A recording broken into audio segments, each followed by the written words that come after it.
Gracias, Miguel Ángel Pichetto, por venir a Tener Noche y Domingo. Gracias por la invitación. Diputado nacional. Hoy, ¿dónde está parado Pichetto hoy? En el lugar de siempre. En la mirada que tengo de valorizar la política, un centro democrático, capitalista, productivista. Esa es mi visión, ha sido siempre esa visión. Pero es parte de esa fragmentación que hoy hay en todos lados, desde la ciudad de Buenos Aires, que hay 1000 candidatos, hasta lo que pasa en el Congreso, que hay un montón de bloques, ¿no? Uno no tiene que trabajar únicamente sobre la coyuntura o sobre las ideas dominantes que imperan en algún momento determinado en la vida argentina. Tiene que ser consecuente con lo que ha pensado, ha sostenido, y el valor de la democracia hoy está en crisis en el mundo, y me parece que este es un tema. El valor de la democracia y de la política son un dato de esta noche, por ejemplo. Esta noche ha ganado Puyaro, va a ganar. Sí. Y ha construido una coalición política primero para gobernar la provincia de Santa Fe. Ha hecho una buena gestión en este año y meses que lleva. E indudablemente ha tenido un resultado electoral positivo. Contemos que Puyaro va con el PRO, con los radicales, con la coalición cívica. Ha hecho una cívica, alianza política, ¿no? Que es la alianza del, más, pero que es la alianza del gobierno, Franco. Sí. Es la que gobierna hoy Santa Fe. Yo creo que es una derrota que envía también un mensaje a la Libertad Avanza de salir cuarto con un buen candidato, porque Mayonán es un muy buen legislador, un hombre formado, fue abogado con Sagüez, Néstor Sagüez, que era un gran jurista en la provincia de Santa Fe. Sin embargo, creo que ha pesado, digamos, la tarea de construcción política y los acuerdos que le han permitido a este gobernador hacer una buena gestión y ganar las elecciones. Bueno, lo está haciendo la Libertad Avanza en la provincia de Buenos Aires, que quiere intentar hacer un acuerdo ahí con el PRO para que no gane el kirchnerismo. Todavía eso es un escenario futuro. Y si vos te peleas en la ciudad, me parece que tiene poca consistencia. Aparte de la ciudad, es virulenta la pelea, es fuerte. Bueno, creo que ha sido un error también.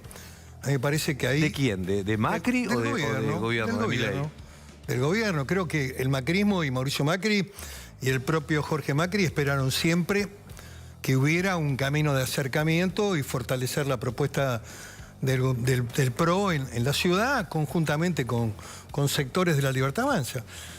Creo que... Ahora, cuando llegás al poder es medio maquiavélico que tenés que pelearte rápidamente con Mauricio Milei, con Victoria Villarruel o con Mauricio Macri, es decir, con los que puedan estar en tu espacio. Creo que es un error porque tanto Macri como la actual vicepresidenta han cumplido un rol importante en el marco institucional. Pero usted entiende de política, ¿lo hacen por alguna razón? ¿Por qué se pelea con Villarruel cuando llega al poder? ¿Porque siente que ahí hay una competencia o con el propio Macri? Tal vez tengan ahí planos de diferencia. Con Macri es un error político, porque hay que analizar que el PRO ha sido un actor fundamental en ayudar a gestionar la política de este primer año y 4 meses. Ha bancado todo en el marco de la Cámara de Diputados y no tuvo la misma respuesta y el mismo correlato en la legislatura de la Ciudad de Buenos Aires, donde los legisladores de la Libertad Avanza no le dieron las herramientas que Jorge Macri necesitaba para gobernar. Eso, pero coincido 100%, pero hay un porqué. Siempre en la política hay un porqué. Milei lo hace. Entonces quiero tratar de llegar a ver por qué se pelea con Macri, al que le dice presi, al que el primer año come la milanesa y hoy hace 8 meses no se hablan. A veces la pregunta sería más global. ¿Por qué te peleas con la realidad? ¿Por qué te peleaste con algunos economistas que tuvieron siempre un gesto constructivo? Se pelearon con Domingo Cavallo, que sostenía que el tipo de cambio era un tipo de cambio atrasado, que había que hacer dos cosas: o bajar impuestos o mover el cambio, unificar salir del cepo, en fin. Y sin embargo se pelearon. ¿Qué quiero decir? Que en este sentido me parece que es un error. Para un gobierno que ha llegado con una minoría, es un error no construir espacio de mayoría, no acordar políticas parlamentarias que sean razonables, en fin. Y la pelea con Macri es una pelea negativa, creo que además lo obliga al PRO a defender su reducto, su ciudad, como un lugar y un espacio que lo viene gobernando desde hace 18 años, 16 años van a ser, 18. ¿Me puede buscar la producción el Che Milei que inauguró Cristina Kirchner todos estos días? Porque le quiero preguntar a Pichetto mientras nos tomamos en pantalla. ¿Por qué no me preguntás de los tuits que hago yo que tienen que ver con la defensa de la industria, voy a ir del trabajo prometo productivo? Que voy a ir ahí, pero dale. Una sobre Cristina tengo que hacer, porque bueno, a mí no me gusta el estilo ese, pero bueno, ¿qué quiere que te diga? El estilo... Un estilo chabacano, qué sé yo. Sí. Bueno, pero es marketinero. Tal vez el asesoramiento indica que hay que decir cosas... Pero más allá, digo, el Che Milei es lo que llama la atención, es como, por ejemplo, mi manera de nombrarlo recién, ¿no? La comunicación entre Cristina y Milei es de esta manera, Che Cristina, Che Milei, y la pregunta es... Pasa que, bueno, ese esquema es descentralización y también tiende a dejar afuera a los demás. Exacto. A no construir ninguna opción. Sí. Algunos colegas tuyos dicen, no hay ninguna opción. Bueno, vamos a ver. Para el 2027 falta un tiempo y si vos analizás cómo llegó Milei al poder, lo hace casi prácticamente en el último año, en el 23. Sí. Con apariciones televisivas. Y en los últimos meses con mucha fuerza. Ponelo en pantalla, porque la pregunta es, ahí está, Che Milei, al final lo mismo de siempre. Bueno, muy crítica Cristina Kirchner con Milei. El peronismo no logra salir tampoco de esto, ¿no? Del cristinismo o del kirchnerismo, ¿no? Sigue atado, y recién Pichetto estaba hablando de, bueno, ¿por qué no hablamos de las opciones de centro?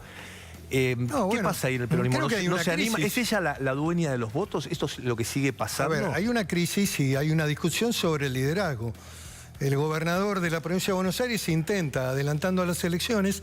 Es cierto también que la naturaleza del voto en la provincia de Buenos Aires es muy compleja. Si se vota en el mismo día, vos tenés que poner una boleta única para elegir los candidatos nacionales. Sí. Y la provincia sigue teniendo el viejo sistema de boletas separadas. ¿Quién reparte las boletas? ¿Quién controla a los fiscales? Pero bueno, puede haber una explicación desde el punto de vista electoral, pero también hay un trasfondo político de quién construye el liderazgo de cara al 2027. Esto me parece que está hoy desarrollándose en el espacio del kirchnerismo y también del gobierno de Kicillof en la provincia de Buenos Aires, que es el gran reducto que tiene el kirchnerismo con el control electoral todavía en su... Ahora, Cristina siempre ha mostrado una manera de reinventarse, como lo hizo con Alberto Fernández, digo, aunque salga muy mal, aunque sea una tragedia para la Argentina, pero... digamos que hay que reconocerle cierta resistencia a la adversidad y va a intentar seguramente ser protagonista en el marco electoral. ¿En qué lugar? Están diciendo que iría por la tercera sección. Bueno, a mí me parece que no creo que sea el lugar adecuado, pero bueno, vamos a ver, porque esto está también en desarrollo. Dicen que hay una propuesta que el Congreso, la legislatura provincial, va a intentar votar, que es dejar de lado el decreto. Bueno, estas son cosas que están ocurriendo. Ustedes están acompañando al gobierno en algunas cosas sí, en otras no. En las cosas que consideramos que son convenientes para el país, sí. ¿En acuerdo con el fondo? Yo lo voté y hubo 6 diputados más que lo votamos, en el entendimiento que era una salida importante para una crisis que se venía. Inevitablemente se estaba desarrollando.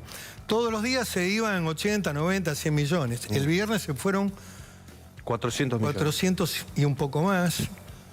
Indudablemente hay algunos que tienen una gran intuición en la Argentina sobre los eventos que van a suceder inmediatamente. ¿Qué quiere decir, Pichetto? Quiero decir lo que dije. ¿Es intuición o tienen información oficial de lo que va a pasar? Y entonces... Si supiera que hay una información previa, tendría el deber de denunciarlo porque configura un delito de una sospecha. Bueno, se sabía que había una conferencia de prensa del ministro y... Lo que digo es que el dato concreto es que el viernes se fueron 400 millones y que el dólar estaba muy bajo, que la Argentina era cara y que... Vamos a ver ahora lo que nadie está diciendo todavía. Yo lo escuché a Delgado, es un tipo inteligente. Pero acá también hay que decir que este modelo de bandas, Arriazu dijo hace un mes atrás, 25 días atrás, le doy mucha importancia a lo que dice Arriazu. Sí. Siempre fue un asesor casi comunicacional del gobierno. Ricardo Arriazu, un economista. Ricardo Arriazu, un economista que también colaboró en el modelo de la tablita de Martínez de Oz. Y el modelo que hasta ahora funcionó tenía un cierto tufillo parecido. El cronimpe era parecido a la tablita. Yo lo dije esto hace 6 meses en el Congreso. Por supuesto que la respuesta fue una agresión muy dura, que me dijeron que yo no entendía de economía. No soy economista, pero tengo una comprensión de la política y de la economía en función de la experiencia, y me parece que este es un dato relevante en este momento. ¿Qué pasó? Estaba preanunciado. Fuimos a un sistema de bandas donde va a haber un piso y un techo. La experiencia histórica en la Argentina, ojalá que no ocurra esto, porque si se arranca con un valor intermedio puede ser razonable. De todas maneras, acá está girando ya de vuelta el reloj de la inflación. Este mes fue 3.7, en alimentos 5.9, alimentos que configura el gasto principal junto con los servicios que paga una familia humilde para poder sobrevivir, 5.9. Sí. Sobre el tema de inflación, ¿podemos escuchar a Bausili? Dura unos segundos, le voy a pedir a nuestra audiencia paciencia porque dura 30 segundos, pero es el presidente del Banco Central. Es el presidente del Banco Central. Y el viernes dio una explicación de por qué él creía que lo que pasó en marzo era una situación que no había que tomarlo como que la inflación está en aumento. Escuchemos a Bausili y después escuchamos a Pichetto. El índice de inflación no siempre refleja la tendencia subyacente en la inflación. ¿Qué quiere decir? Cuando medimos el índice de inflación, tiene componentes de cambios en precios relativos y de inercia general de precios. La inercia general de precios viene consistentemente para abajo en todos los meses, inclusive en el mes de marzo.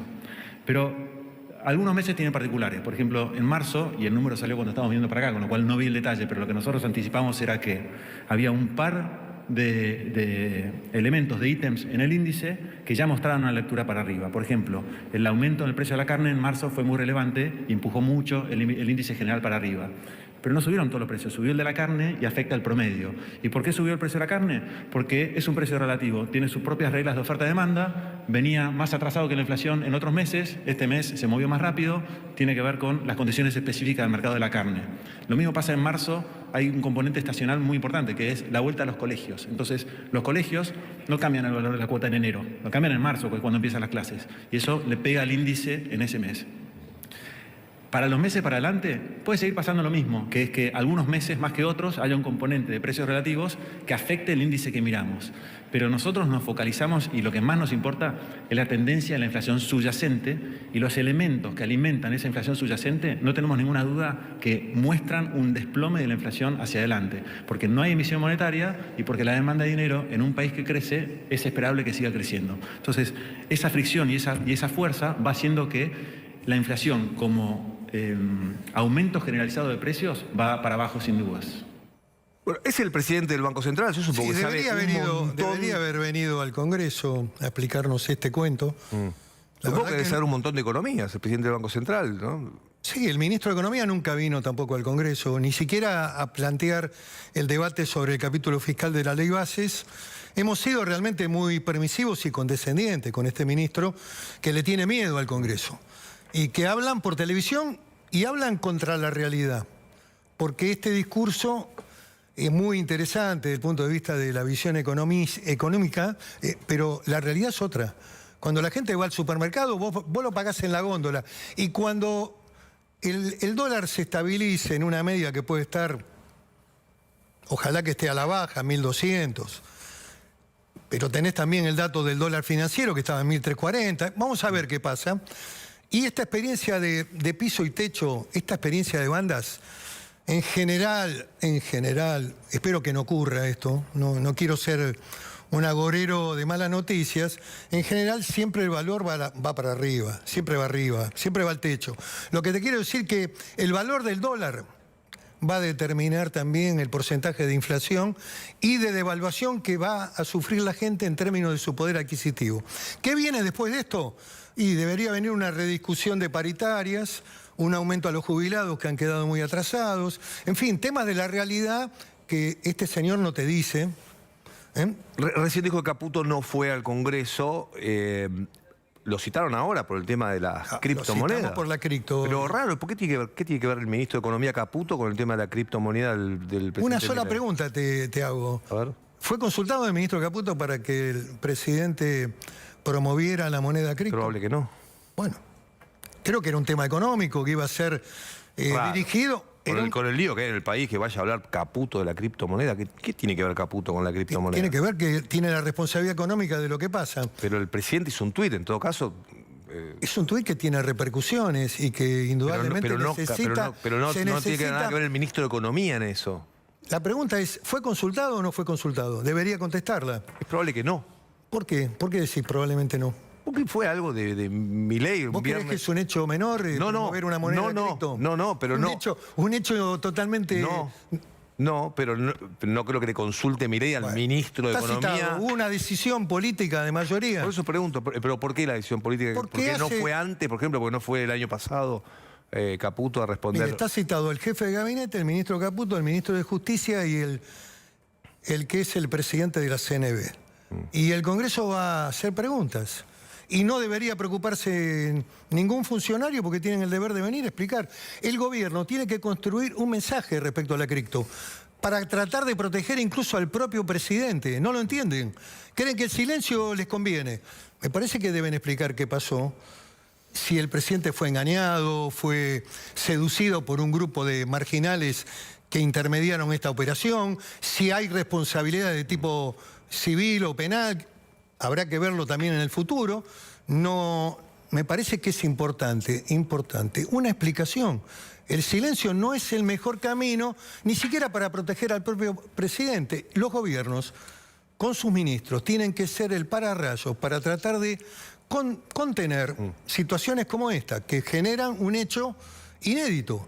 Un hecho bastante insólito desde el punto de vista de los perjuicios que ocasionaron a particulares y que pueden volverse en contra, Franco, en términos de que vamos a ver cómo evoluciona este tema fundamentalmente en el ámbito de la justicia americana y qué hacen esos estudios que están buscando a los damnificados, que seguramente ya han planteado las cuestiones penales, pero luego pueden venir también por la Argentina por cuestiones de naturaleza civil, por lo que perdieron y por el daño y el perjuicio de lo que perdieron. ¿Quiere que le vaya bien al gobierno de Milei? Pero por supuesto, yo vivo acá en Argentina, no voy a Punta del Este, me quedo en mi provincia, en Río Negro, tengo todo mi destino acá. Ahora, el gobierno tiene que también dejarse ayudar. ¿Por qué va a venir la temática de la interpelación? Nuestro interés al principio era citar e interpelar al jefe de gabinete, que es el funcionario más importante en el plano institucional y que tiene el deber de venir. Hubo una intención del presidente de la Cámara, Martín Menem, de traerlo por el 101, que es la habitual visita que el jefe de gabinete hace a las cámaras con el informe de jefatura de gabinete. Y la realidad es que eso no era lo que queríamos. Lo que queríamos era interpelarlo respecto a un tema que es preocupante, que requiere de una explicación. ¿Cuál es la explicación? La tiene que dar el gobierno. Debería darlo los ministros. Es imprescindible que lo hagan. Lo quiero llevar a un tema que por ahí le interesa, que no sé si tiene información y por ahí nos puede aportar, pero que el gobierno tiene en manos presentar un proyecto de ley, no sé, un decreto del presidente, no lo sé. Leí hoy a Santiago Fioriti que en Clarín escribió que el gobierno tiene pensado un proyecto de ley por el tema migraciones, ¿no? Por el tema... Estoy de acuerdo. Esa materia siempre estuve de acuerdo. En eso va a acompañar. ¿Tiene información de por dónde va a ir el gobierno? Frente al problema inexorable que se venía, yo apoyé y aprobé que se recurriera al fondo, aun cuando no había una explicación concreta de qué iban a hacer. Lo que están haciendo ahora, explicando ahora, lo deberían haber explicado antes, tal vez no lo quisieron hacer para no mover el mercado. Deberían haber hecho, respecto al viernes, un feriado bancario y también el lunes, pero bueno. Pero el feriado bancario asusta también, ¿no? Gente empieza a preguntarse ¿qué otra vez? ¿Qué va a pasar? Evitar la especulación. Es una experiencia que se ha tomado muchas veces en Argentina. Frenar la pelota. Tenía semanas antes, igual ahora, ¿no? Pero pero estoy hablando del viernes, que se fueron 400 millones. Pero de todas maneras, el tema migratorio, sí. Estoy de acuerdo que la Argentina tiene que tener una política migratoria responsable, inteligente, ordenar el flujo migratorio. No todos pueden ir al conurbano, no todos pueden venir a la ciudad de Buenos Aires. Es imprescindible tener una política migratoria que también distribuya al migrante que viene generalmente de los países latinoamericanos hacia la Patagonia, hacia las opciones que se abren hoy en minería, petróleo, en gas, en donde hay demanda de trabajo.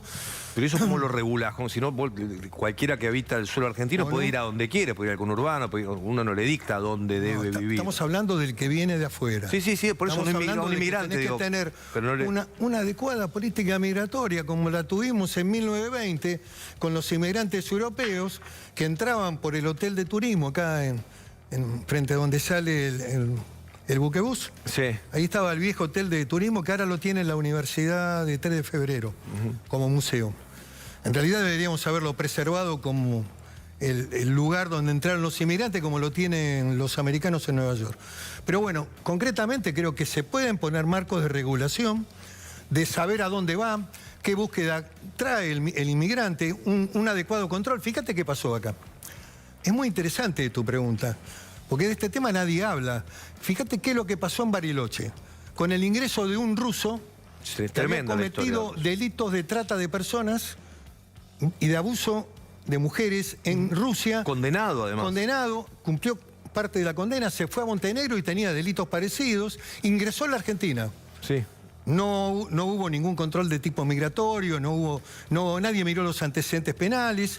Ingresó y además entraron también mujeres rusas muy jóvenes. Sí. Armaron una secta en Bariloche. Estaban totalmente desnutridas las mujeres, eran sometidas a torturas. Alquilaban casas, mansiones millonarias. Bueno, es muy raro, claro, pero te vuelvo a repetir. Sí. ¿Quién se ocupó del control? No hubo. Bueno, lo mismo con el iraní, ¿no? Estoy con esperando, el vicepresidente de Irán. También hizo un pedido de informes. En los dos casos hizo un pedido de informes a lo que es hoy la representación del Ministerio del Interior y fundamentalmente la Dirección Nacional de Migraciones, que tiene que cumplir su rol. Esto me parece que es importante que se clarifique. Lo mismo que con el iraní, que no era un médico que trabajaba en un hospital. Si es cierto lo que ocurrió con el consulado en Irán, ese cónsul debería saber que esa persona que pedía la autorización para venir a la Argentina era un hombre importante del régimen iraní. Vicepresidente encargado de las relaciones parlamentarias.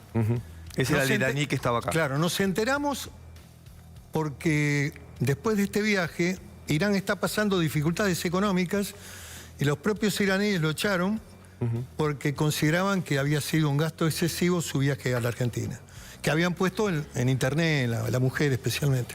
Quiero volver al tema... Creo que se puede regular el esquema migratorio, hay que controlar y hay que tratar de construir una dirección de migraciones que ayude al desarrollo poblacional equilibrado en la Argentina. No pueden seguir entrando inmigrantes a la provincia de Buenos Aires y al conurbano, que impactan además sobre la ciudad de Buenos Aires de manera negativa.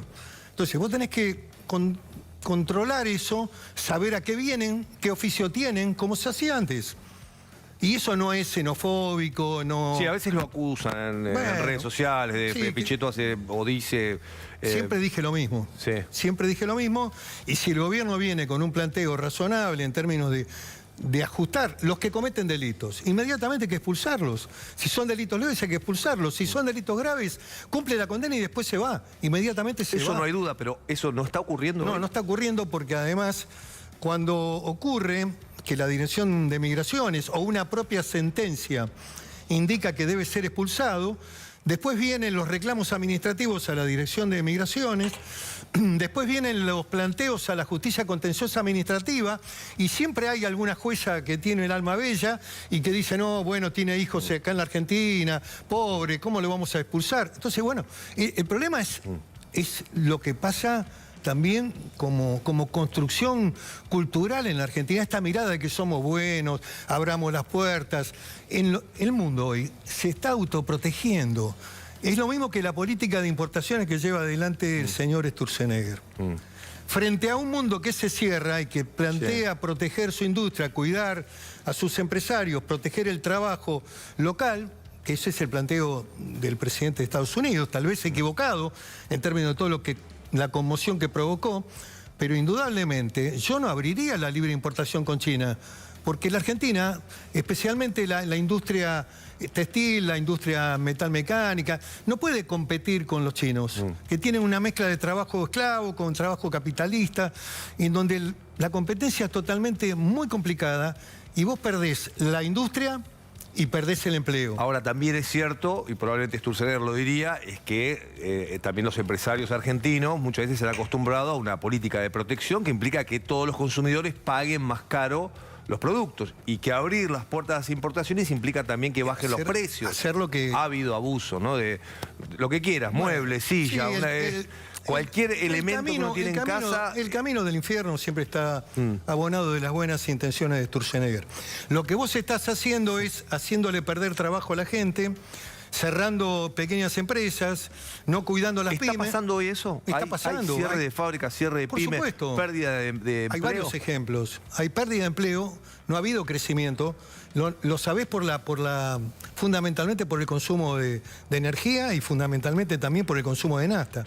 No ha aumentado los niveles de la producción industrial, al contrario. Y además tenés un mundo que te pone aranceles, que te controla. Fíjate lo que va a pasar con... ¿Menem no hizo eso en los 90? Abrir las importaciones y no tuvimos un desempleo récord en esa época. Pero China no existía. 20% creo que fue, ¿o no? No existía China. No. El modelo de Menem en el segundo periodo indudablemente empezó a tener problemas de competitividad. Es lo mismo que le pasó a Milei en esta primera etapa. ¿Qué pasó? Problemas de competitividad en el dólar, apertura de importaciones, vos tenés que poner los dólares para las importaciones y no tenías un tipo de cambio competitivo, esto lo dijeron la mayoría de los economistas. El presidente estaba comprometido a mantener el tipo de cambio para enfrentar el proceso electoral con una inflación a la baja, que probablemente él quería que llegara a 1. Lamentablemente, tuvo que ir a la búsqueda del apoyo del fondo nuevamente, a endeudarse de nuevo para tratar de equilibrar, y lo que esperamos es que haya un proceso de estabilización en términos de un dólar que sea competitivo para las exportaciones, y cuidado con los vínculos que tenés que tener, porque Estados Unidos ya te avisó que no te va a comprar carne, no sé si lo leíste. Sí, claro, sí. Tenés que tener una relación equilibrada. Pero fue la secretaria de Comercio la que lo dijo públicamente, que... Tampoco te va a comprar limones, tampoco te va a importar hierro argentino, ni tampoco aluminio, en fin. En fin, lo que te digo es, me parece que hay que abrir la cabeza de cómo defendés el interés nacional, cómo cuidás el empleo, cómo... ¿Pero no la probamos ya esa receta? ¿Qué receta probamos? Sí, la de cerrar la economía. La de vivir con lo nuestro. No digo cerrarla, yo digo que hay sectores. Y la de ir al fondo también la probamos, ¿no? Sí, toda. Claro. Sí, claro. Por eso, ¿qué funciona en la Argentina para que cada vez estemos mejor, ¿no? Cada vez sea un país más chiquito, ¿no? Pero a ver, un esquema de libre importación... Reconozcamos que el kirchnerismo dejó un esquema de libre importación en un mundo... Pero el kirchnerismo dejó un país más chiquito, ¿o no? Pero yo no estoy defendiendo, yo no estaba con el kirchnerismo. No importa, ¿Sabés dónde estuve al lado de Macri. Yo cargo solo, yo no dije que... No. Digo, el kirchnerismo es un país más chiquito. Ya probamos esa receta de vivir con lo nuestro. Para un minuto. Yo no reniego del pasado, Franco Mercuriali. He sido lo que he sido. A ver, en un momento determinado... Entendí y comprendí que el modelo de protección, de cerrado, todo ese esquema, el concepto del Estado presente, todo eso era equivocado. Fui con Macri, sacamos el 40,5 y ganó Fernández la elección. Así que también dame la derecha sobre las cosas que pienso y que sostengo. Yo tengo una visión crítica respecto a la apertura indiscriminada que plantea Sturzenegger. Una visión crítica y negativa de los efectos y consecuencias que puede traer esa política. Que hay sectores en la Argentina que pueden ser muy competitivos, los alimentos, por ejemplo. El sector alimenticio, cuidándolo, cuidás al empleo argentino y es un sector competitivo. Yo puedo estar de acuerdo. ¿Cuántas veces escuché somos el supermercado del mundo, no tenemos que ser más productores primarios, yo tenemos que ser el... No digo que usted, pero digo, ese es el discurso, ¿no? Tenemos que desarrollar los alimentos primarios. ¿Cuál es el modelo tuyo? ¿Libre importaciones? No tengo modelo, lo que digo es... Bueno, ahora están haciendo algo distinto. ¿Qué cosa dijeron? ¿Qué están haciendo? Han devaluado, vamos a ver cuál es el porcentaje. Han ido al fondo. Cuando en realidad tendríamos que haber ido al fondo en septiembre del 26 para renegociar la deuda y para tratar de reacomodar los vencimientos. Eso se podría haber hecho. Se tuvo que recurrir ahora. ¿Por qué? Porque faltaban dólares. ¿Por qué faltaban dólares? Porque indudablemente no fue correcto la política de un dólar a la baja. Y no fue correcta la política de tablita Krolimpé del 2 y después el 1, porque no era competitivo para el sector exportador. ¿Y por qué beneficiaba a los importadores? Porque tenías un dólar bajo para importar y también para irte de turismo. En fin, ha habido problemas en la gestación de las políticas que se remedian ahora con este nuevo endeudamiento y con algunas condicionalidades que el fondo va a poner, que no son... Algunas ¿Y van a acompañar? Sí, las pusimos en pantalla nosotros. ¿Van a acompañar, por ejemplo, reforma jubilatoria? Yo creo que sí. Creo que hay un debate. ¿Eso qué quiere decir? ¿Que hay que subir la edad para jubilarse? Es probable que el gobierno plantee una elevación de la edad de la mujer y del hombre. Ahora, a ver, pero no es solamente... Es una cosa muy simple. El hecho de que no aporte la mitad del país, ¿no? Porque son empleos en negro, eso no es un... Eso es un problema. No es como es la base que hay que solucionar, porque si no estamos siempre discutiendo, por más que laburemos hasta los 70 años, hasta los 75 años, si no aporta la mitad del país... de apertura indiscriminada genera empleo en la Argentina? Las empresas cierran porque los modelos de competencia son muy desiguales. Entonces, ¿qué hacen? Fíjate lo que hacen. Te voy a contar una pequeña anécdota de un empresario que vende papel en Argentina, importante. Sí. Y me llamó otro empresario que se dedicaba a fabricar cuadernos, que tenía 200 trabajadores y en un momento determinado se dio cuenta que era conveniente cerrar la fábrica, despedir a los 200, quedarse con la secretaria y con el contador y mandarle el diseño del cuaderno a China para que te lo mande hecho. Sí. Entonces, he escuchado esa historia de varias empresas, ¿sí? Bueno, sí. Es un buen ejemplo que te transmite que indudablemente no podía defenderse desde el punto de vista de la producción local. Y los costos no le cerraban, indudablemente optó por hacer la actividad de otra manera, importando todo. Y Pichetto, y este capítulo también de Argentina, que un día va para acá, 5 años va para allá, 4 años va para acá, 4 años... Eso tampoco ayuda, porque pasa eso con los empresarios. Dicen, ¿para qué voy a tener empleos si en 4 años cambia el esquema de nuevo? Es la falta de previsibilidad de qué hacemos los argentinos, a qué vamos a producir. Estoy de acuerdo en eso, pero no hay que enojarse con la sociedad que vota.